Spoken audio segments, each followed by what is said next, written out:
Selamat siang teman-teman.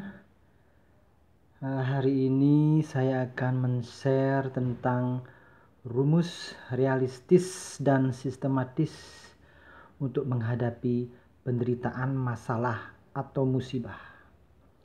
Sebelumnya saya sempat men-share rumus untuk mencegah dan menghadapi penderitaan. Sekarang di video ini saya lebih fokus berbicara tentang bagaimana cara menghadapi penderitaan dalam kehidupan sehari-hari. Saya rasa perlu memisahkan rumus untuk mencegah dan rumus untuk menghadapi penderitaan agar kita lebih tepat dan mudah bersikap. Saya tetap konsisten bahwa dasar dari munculnya rumus ini adalah pengetahuan benar. Pengetahuan benar yaitu tentang penderitaan adalah hakikat hidup yang harus diterima, tentang pikiran benar dan keinginan benar. Penderitaan itu adalah sesuatu yang tidak nyaman. Bisa fisik atau perasaan yang tidak sesuai dengan harapan, di mana penderitaan ada dua, yaitu pertama penderitaan fisik, misal seperti sakit gigi, kepanasan, sakit perut atau rasa lapar dan lain-lain. Yang kedua penderitaan berupa perasaan seperti marah, iri hati, kecewa, takut, khawatir, sedih dan lain-lain. Jika muncul penderitaan, masalah atau musibah, baik itu fisik atau perasaan, rumus untuk menghadapinya adalah seperti ini. Langkah pertama jika ada penderitaan atau masalah atau musibah adalah menerima. Ya. Menerima penderitaan atau masalah. Kenapa? Karena penderitaan itu adalah hakikat hidup. Jika mau hidup, kita harus terima. Penderitaan itu adalah hal yang alami, wajar dalam kehidupan ini.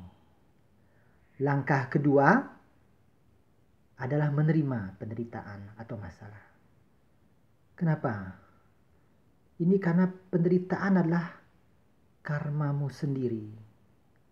Hasil dari perbuatanmu sehari-hari di masa lalu atau sekarang. Ada sebab, ada akibat. Yang ketiga, langkah ketiga adalah menerima. Menerima lagi penderitaan atau masalah. Kenapa? Karena tidak akan bisa kita menghindar atau sembunyi dari penderitaan. Penderitaan adalah salah satu hakikat hidup yang pasti menghampirimu. Tidak ada jalan lain lagi selain menerima. Jadi kenapa rumus ini mengandung 3 kali menerima? Karena ini adalah langkah terpenting dalam menghadapi penderitaan atau masalah atau musibah yang alami dan pasti Anda hadapi.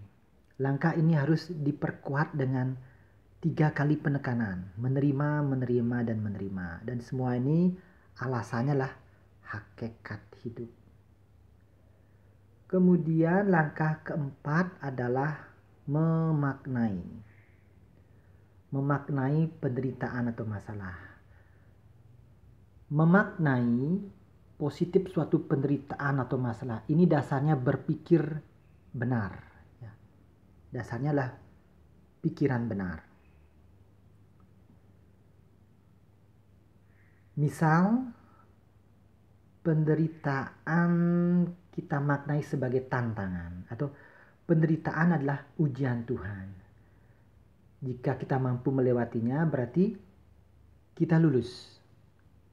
Jika kita menghindar berarti kita tidak akan pernah lulus. Langkah kelima, menyelesaikan penderitaan atau masalah. Menyelesaikan itu artinya melewati masalah agar menjadi kebahagiaan. Ini dasarnya keinginan benar. Dasar dari menyelesaikanlah keinginan benar. Ini, keinginan benar.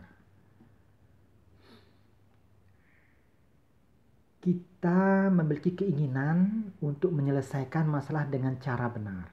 Keinginan agar masalah teratasi sehingga bermanfaat untuk diri sendiri dan juga orang lain. Keinginan menyelesaikan masalah sesuai dengan kemampuan. Langkah keenam, menikmati. Menikmati prosesnya dan juga menikmati hasilnya. Berhasil atau tidak berhasil tetap dinikmati. Sampai berhasil atau jika tidak berhasil, nikmati saja sampai penderitaan sirna dengan sendirinya. Jadi yang kita nikmati adalah prosesnya ini.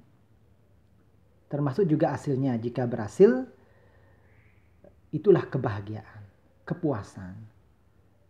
Jika tidak berhasil, nikmati saja. Karena berhasil tidak berhasil, bahagia, penderitaan itulah hakikat hidup yang harus kita terima. Jadi secara singkat rumusnya menjadi jika ada penderitaan atau masalah atau musibah, kita pertama menerima, kedua menerima, ketiga menerima, keempat memaknai, kelima menyelesaikan, dan keenam menikmati. Untuk memperkuat rumus ini, lakukan setiap bangun pagi afirmasi di depan cermin. Menerima, menerima, menerima penderitaan atau masalah hari ini. Memaknai dengan benar, menyelesaikan dengan benar, dan menikmati apapun hasilnya. Kenapa saya selalu fokus menyarankan pada penderitaan atau masalah? Karena hakikat hidup itu bahagia dan penderitaan.